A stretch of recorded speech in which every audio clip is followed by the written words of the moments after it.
មានទម្ងន់100គីឡូប្រវែងហ្នឹងចោះទម្រាំប្រវែងដល់វែងស្មើលំពេងប្រមាណ100គីឡូចូល1000គីឡូបងប្អូនចូល1000គីឡូបាទហើយទំហំស៊ីឡាំងរបស់វាតូចទេណា100គីឡូហើយអណ្ដែតទឹកទៀតវត្ថុហ្នឹងគឺពិតជាមានមែនខ្ញុំបានសួរជាមួយនឹងលោកសាស្ត្រាចារ្យច័ន្ទគាត់បានបញ្ជាក់ថាមានវត្ថុឬក៏មានសមាសធាតុគីមីដែលមកពីក្រៅភពវាពិតជាមានមែនហើយថ្មីនេះខ្ញុំបានជួបជាមួយនឹង Philip Vidal ដែលជាម្ចាស់សភៅដ៏ច្រើនរបស់បារាំងអ្នកល្បីនៅបារាំងហើយគេជាអ្នកស្រាវជ្រាវមួយហើយក៏ជាស្ថាបនិកនៃការសាងសង់ផាកឬក៏ឧទ្យានទេសចរធំពិភពលោកនិងក៏ជាអ្នកដឹកនាំកុនផងដែរគាត់បានពិពណ៌នាដោយជាការស្រាវជ្រាវរបស់ខ្ញុំពិតប្រាកដមែនគឺថាគឺជាវត្ថុដែលមកពីក្រៅភពយោងតាមប្រសាសន៍របស់លោកលឹកសុផតតាជាអ្នកស្ថាបត្យកម្មជាអ្នកគូប្លង់ក៏បានលើកឡើងថាប្រមាណរាប់លានឆ្នាំមុនគឺមានសមាសធាតុដែលធ្លាក់មកអំពីភពផ្សេងនៅចំប្លុកតំបន់ទឹកដីខ្មែរហើយវត្ថុនោះដែលអត់មាននៅក្នុងតារាងខូបគីមីมันមាននៅក្នុងតារាងខូបគីមីបាទมันមាននៅក្នុងតារាងខូបគីមីគិតទៅតារាងខូបគីមីមាន108ធាតុឬក៏មាន110ធាតុអត់មានធាតុនឹងមួយទេគឺសមាសធាតុសម្រិតបាទដែលខ្មែរយើងហៅថាសម្រិតហើយដែលជាទូទៅគេមានការយល់ថាសម្រិតគឺស្លោពីរបស់នេះរបស់នោះចូលគ្នាបានកើតជាសម្រិតប៉ុន្តែក្រោយមកតាមការស្រាវជ្រាវរបស់ខ្ញុំជាមួយនឹងអ្នកប្រាជ្ញមួយចំនួនគេបានរកឃើញទៀតថាវាមានពីររបៀបគឺសម្រិតជាសារធាតុរបស់ម្យ៉ាងដែលរបស់អច្ឆរិយៈនៅលើពិភពលោកនេះមានច្រើនណាស់ដែលយើងមិនអាចស្មានដឹងមានរបស់ខ្លះគឺយើងប៉ះមិនបានមើលមិនឃើញស្ដាប់មិនឮនិយាយមិនត្រូវពិពណ៌នាមិនបានហើយនឹងគិតមិនដល់ប៉ុន្តែរបស់ទាំងអស់នោះមិនមែនមានន័យថាមិនមាននោះទេគ្រាន់តែជាវិស័យមួយដែលហួសពីការគិតនិងការស្មានរបស់យើងនៅក្នុងវីដេអូនេះគឺខ្ញុំចង់លើកបង្ហាញអំពីលំពេងរបស់ព្រះរាជគ្រូលំពេងមាសដែលយើងហៅថារាជគ្រូតោមរៈដែលខាងចិនឬក៏ខាងឥណ្ឌាហៅរាជគ្រូតោមឬក៏រាជគ្រូតមបាទតើរាជគ្រូតមនោះគឺជានរណាពុកម៉ែបងប្អូនមួយរយៈនេះតាំងអំពីខ្ញុំបានសាងស្នាដៃសរសេររឿងរ៉ាវប្រវត្តិរបស់អ្នកខ្លាំងកសាងសម័យចក្រភពខ្មែរឬក៏ជាអ្នកដែលឈរនៅពីក្រោយចក្រភពខ្មែរដ៏អស្ចារ្យមែនទែនគឺព្រះបរមរាជគ្រូសុពតោមរៈឬក៏រាជគ្រូតមនៅក្នុងវីដេអូនេះខ្ញុំចង់លើកផ្ដោតទៅលើពាក់ព័ន្ធជាមួយនឹងបញ្ហាលំពេងមាសបាទលំពេងមាសនេះបើតាមគម្ពីរក្បួនខ្នាតដែលព្រះគ្រូរបស់ខ្ញុំបានសិក្សារៀនសូត្រហើយនឹងពិពណ៌នាបង្រៀនប្រាប់ខ្ញុំមកគឺថាជាលំពេងមាសដែលមានទម្ងន់រាប់រយគីឡូបាទកងទ័ព10 20នាក់លើកមិនរួចទេបាទតើធ្ងន់ទៅប៉ុណ្ណាបាទសំបីតែថ្មមួយដុំ10 20នាក់អាចលើករួចចុះលំពេងមាសនឹងទម្ងន់ប៉ុណ្ណាដែលមិនអាចលើករួចបាទនេះគឺជាប្រស្នាតើវាមានពិតឬក៏คล้าย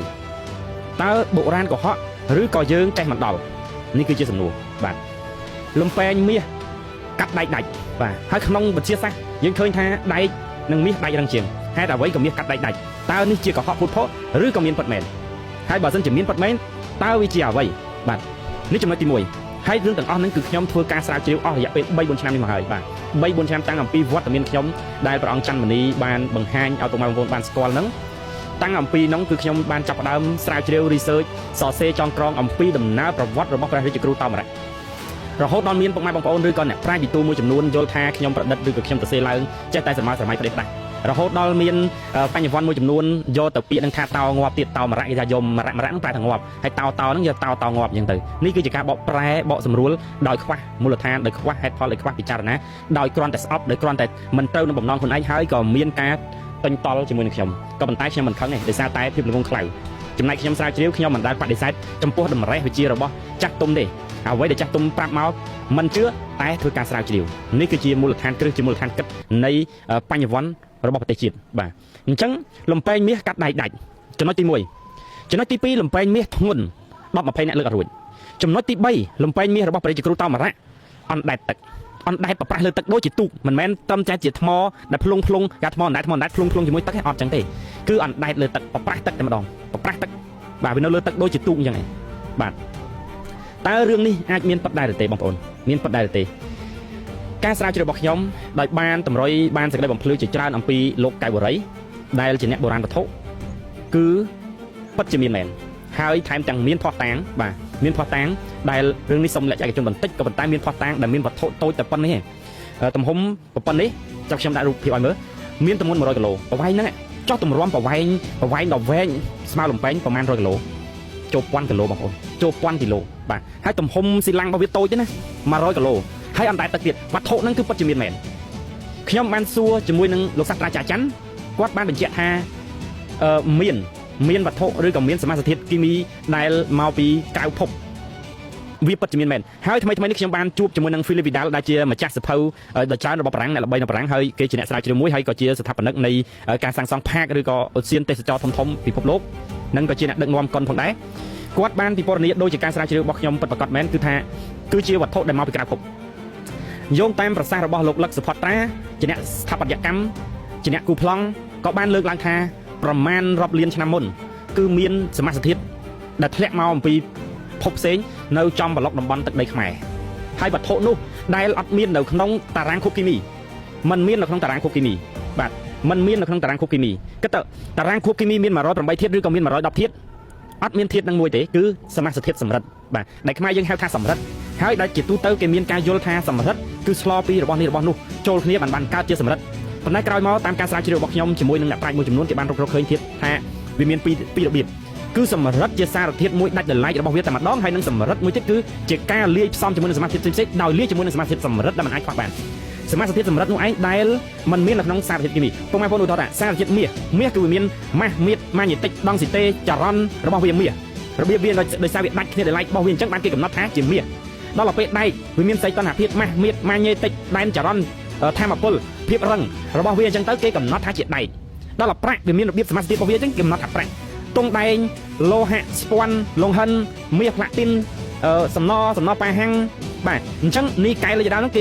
េរកឃើញសមាសធាតុរបស់វាដាច់ដោយឡែកអញ្ចឹងបានគេកំណត់ឈ្មោះមួយនៅក្នុងតារាងខូបគីមីប៉ុន្តែដោយឡែកអ្នកវិទ្យាសាស្ត្រមិនអាចរកឃើញឬក៏មិនដែលជួបមិនដែលប៉ះមិនដែលប្រទះគឺសមាសធាតុសម្រិតបាទនេះគឺជាអ្វីដែលខ្ញុំបានតាមដានស្រាវជ្រាវរកពាក់ព័ន្ធជាមួយនឹងលំពេងមាសរបស់ព្រះជាគ្រូតមរៈដូច្នេះហើយឃើញថាសម្រិតនេះឯងគឺជាសមាសធាតុមួយដែលជាសមាសធាតុដាច់ដោយឡែកដោយខ្លួនវាតែម្ដងហើយពេលណាដែលដូនតាយើងគាត់ចេះទៅគាត់យកសមាសធាតុផ្សេងៗមកលាយឧទាហរណ៍ថាគាត់បានសម្រិតតែប៉ុណ្្នេះមកចុងដៃឯងនេះខ្ញុំនិយាយនេះបើសិនជាខុសត្រូវសូមឲ្យអស់លោកអ្នកខាងជំនាញជួយបន្ថែមបន្ថយចុះប៉ុន្តែនេះជាការស្រាវជ្រាវជាតម្រុយមួយឯងមិនមែនអាងថាត្រូវ 100% ប៉ុន្តែបងប្អូនអាចយកទៅគិតហើយបងអស់លោកណាដែលចេះច្បាស់ជាងសូមជួយបំភ្លឺជួយខមមិននៅក្នុង Channel YouTube ព្រះរាជគ្រូតមរៈបន្ថែមទៀតបាទអញ្ចឹងចំណុចគេបានសម្រិតតែប៉ុណ្្នឹងឯងអញ្ចឹងឧទាហរណ៍ថាគេចង់ធ្វើព្រះពុទ្ធបដិមាធំប៉ុណ្្នេះគេយកសមាសធាតុផ្សេងៗមកលាយជាមួយនឹងសម្រិតហ្នឹងវាមានអធិពលមានធម្មពលគ្របដណ្ដប់ទៅក្នុងសមាសធាតុទាំងអស់ប្រែឲ្យខ្លាយទៅជាសម្រិត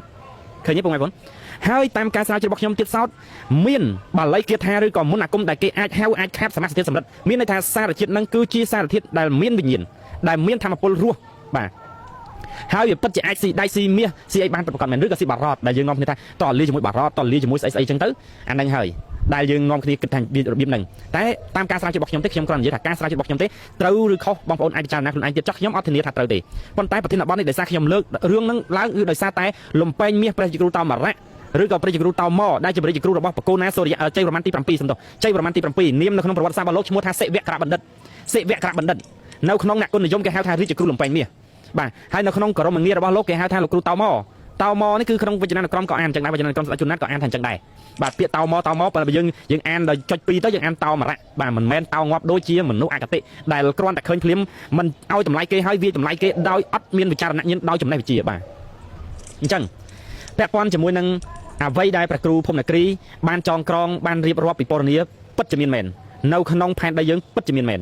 មិនអត់ទេពុកម៉ែបងប្អូនគឺពិតជាមានមែនមានអ្វីដែលជាអច្ឆរិយៈលំពេងព្រះគ្រូតមរៈតាមការពិពណ៌នារបស់ព្រះគ្រូភូមិនគរីមានន័យថាលំពេងហ្នឹងគឺនៅក្នុងទឹកដីកម្ពុជានៅឡើយទេប៉ុន្តែបាត់មិនដឹងថាលាក់ខ្លួននៅទីណាដែលហៅថាលំពេងតមរៈនេះនៅក្នុងសម័យបកូណាកៅហ្វានដែលមានរាជគ្រូសក្តិយុទ្ធជាអ្នកសាងឡើងបញ្ញត្តិថាមានតែព្រះរាជគ្រូរបស់ព្រះរាជាតែប៉ុណ្ណោះទើបមានសិទ្ធិប្រើបាទច្បាប់ហ្នឹងគេអនុវត្តរហូតមកដល់សម័យចក្រភពខ្មែរអត់មានយោធីអត់មានមេតបណាអត់មាននរណាហ៊ានប្រើលំពេងនឹងចង់និយាយថាអត់មានសិទ្ធិបាទមានតែព្រះរាជគ្រូរបស់ព្រះរាជាអញ្ចឹងពេលណាព្រះរាជាលោកឡើងក្រុងរាជមកដាក់លំពេងនឹងឲ្យបុគ្គលណាដែលអាចកាន់បានលើកបានកាន់បាននៅលំពេងតមរៈបាទប៉ុន្តែលំពេងតមរៈនៅក្នុងសម័យសតវត្សទី1មុនគ្រិស្តសករាជមានតែមួយថ្នាក់ដល់ទៅពេល version ចុងក្រោយនៅក្នុងសម័យចក្រភពខ្មែរ3ជាន់បាទលំពេង3ជាន់មានលំពេងស្នែងជាលំពេងស្នែងបាទក្នុងនឹងដែរសូម្បីតែលំពេងព្រះរាជាគេហៅថាអាវុធប្រដាប់រាជលំពេងត្រីសូលគឺជាអាវុធសម្រាប់រាជបាទពីមុនគឺអត់ប្រើប្រខ័ណ្ឌរាជទេប្រខ័ណ្ឌរាជខ្ញុំស្រាវជ្រាវឃើញប្រើក្រោយសម័យអង្គរបាទ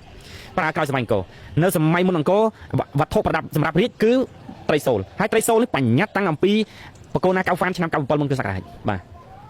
ហើយសាងឡើងដោយរាជគ្រូសក្តិយុទ្ធហើយរាជគ្រូសក្តិយុទ្ធនឹងសោតទៀតគឺបានបង្កើតនូវស្នៀតគុណទៀតបាទបង្កើតនូវស្នៀតគុណបង្កើតនូវស្នៀតលំពេងរហូតមកដល់សម័យប្រម៉ែលីវយីឬក៏ព្រះនាងលីវយីដែលយើងហៅថាប្រម៉ែនេះឬក៏ព្រះនាងសោមាហ្នឹងព្រះនាងគឺជាអ្នកបង្កើតនៅ ធាលិនកងតបខែលបាទបង្កើតខែលហើយបង្កើតធាលិនទៀតធាលិនហ្នឹងครับកងតបខែលបាទអញ្ចឹងពុកម៉ែបងប្អូនអ្វីដែលមានតម្រុយអំពីបុរាណអំពីអ្នកចេះអំពីចាស់ទុំយើងកុំទាន់បដិសេធពីព្រោះរឿងខ្លះវាប៉ះមិនបានមើលមិនឃើញស្ដាប់មិនឮគិតមិនដល់ហើយបងប្អូនគិតថាយល់ថាគេសរសេរមិនត្រូវគេនិយាយមិនត្រូវ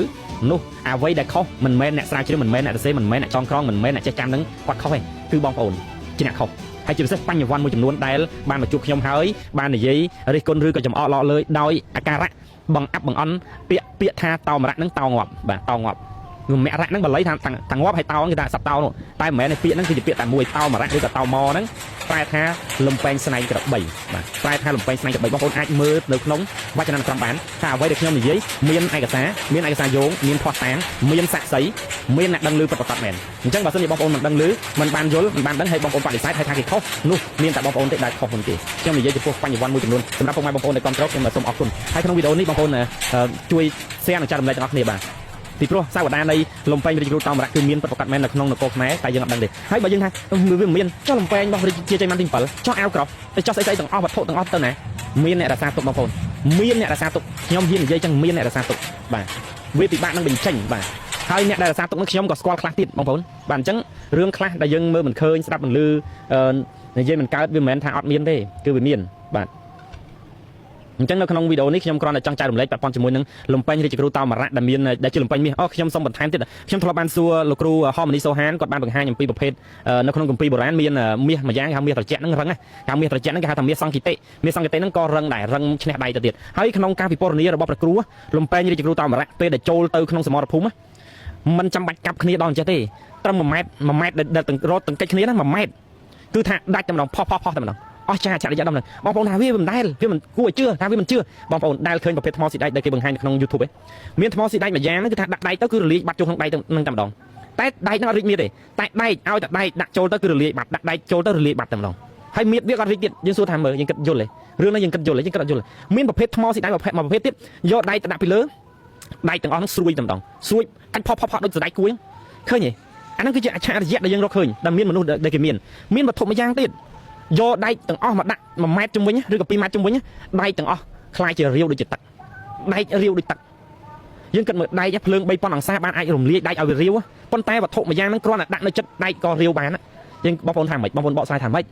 ណាបងប្អូនបកស្រាយថាម៉េចនេះគឺជាផុសតាំងនេះគឺជាហេតុផលនេះគឺជាសាក្សីទាំងមនុស្សទាំងផុសតាំងទាំងហេតុផលទាំងឯកសារខ្ញុំបានស្រាវជ្រាវមើលទៅឃើញថាតាមការសំយោគតាមការសន្និដ្ឋានលំពេងរបស់ព្រះគ្រូតោមរៈគឺជាពិតប្រាកដបាទគឺមានពិតប្រាកដនៅក្នុងផែនដីយើងបាទហើយអាវត្ថុសម្រិតនឹងសោតទៀតតាមការស្រាវជ្រាវនិងការបង្ហាញរបស់លោកកៅបុរីគឺថាមានតែនៅក្នុងទឹកដីកម្ពុជានឹងគឺច្រើនជាងគេហើយតាមការសន្និដ្ឋានរបស់លោកលឹកសុផតតាក៏បានបញ្ជាក់ថាប្រហែលជារាប់លានឆ្នាំមុនអាសមាសធាតុអាចផ្កាយឬក៏ផែនដីឬក៏អាវត្ថុផ្សេងពីផែនដីក្រៅនឹងមកចំនឹងទឹកដីកម្ពុជាខ្លាំងច្រើនជាងគេបានវាបណ្ដាលឲ្យមានទឹកដីកម្ពុជាទេដែលមានវត្ថុសម្រិតហ្នឹងហើយពីបុរាណគេមានគាថាខ្ញុំស្រាវជ្រាវគេមានគាថាហៅទៀតប៉ុន្តែវាបាត់បង់យើងអត់ដឹងថានរណាចេះទេបាទវាបាត់បង់ខ្ញុំក៏កំពុងតែបន្តស្រាវជ្រាវពាក់ព័ន្ធរឿងហ្នឹងដែរពីព្រោះវាមានគេថាហៅគេថាស្រូបយកនៅសមាសធាតុហ្នឹងមែនបើមិនអញ្ចឹងទេដូនតាយើងហេតុអីក៏គាត់សាងសង់វត្ថុសក្ការៈបូជាដែលសាងសង់ពីសម្រិតច្រើនម្លេះច្រើនទៅបងប្អូនច្រើនទៅមែនតើអញ្ចឹងរឿងហ្នឹងឯងដែលយើងមិនអាចបដិសេធបានបាទអញ្ចឹងនៅក្នុងវីដេអូនេះខ្ញុំមានតែប៉ុណ្្នឹងឯងពាក់ព័ន្ធជាមួយនឹងលំពេងតោមរៈឬក៏ពាក់ព័ន្ធនឹងជាមួយនឹងវត្ថុទេពរបស់ព្រះគ្រូសុពតោមរៈបាទព្រះគ្រូសុពតោមរៈនេះយើងប្រែថារាជគ្រូលំពេងមាសនៅក្នុងសម័យបុរាណគេទៅតំបន់ណាអញ្ចឹងគេហៅរាជគ្រូលំពេងមាសហើយវត្តមានរបស់លោកឧស្សាហ៍ទៅនគរសុងឧស្សាហ៍ទៅសន្តិវង្សប៉ាឡាក់ទេវគិរីនៅនគរឥណ្ឌាអញ្ចឹងទៅក៏គេកំណត់ថាជារាជគ្រូរបស់គេទៅអានេះក្នុងប្រវត្តិដែលខ្ញុំស្រាវជ្រាវរឿងរបស់គេផ្សេងគេសរសេរមិនស្អីទៅបាទពីព្រោះខ្ញុំមានការផ្ទៀងផ្ទាត់របស់ខ្ញុំដែរខ្ញុំស្រាវជ្រាវរបស់ខ្ញុំដែរបាទតែសម្រាប់រាជគ្រូអង្គហ្នឹងរាជគ្រូតោមហ្នឹងគឺជារាជគ្រូរបស់កូណាសូរីជ័យវរ្ម័នទី7តែប៉ុណ្ណោះប្រនាមផ្លូវការផ្លូវរដ្ឋរបស់លោកគឺសេវក្របណ្ឌិតបាទអញ្ចឹងក្នុងវីដេអូនេះខ្ញុំមានតែប៉ុណ្្នឹងសូមអរគុណច្រើនសូមគោរពជម្រាបលាជួបគ្នាក្នុងវីដេអូក្រោយ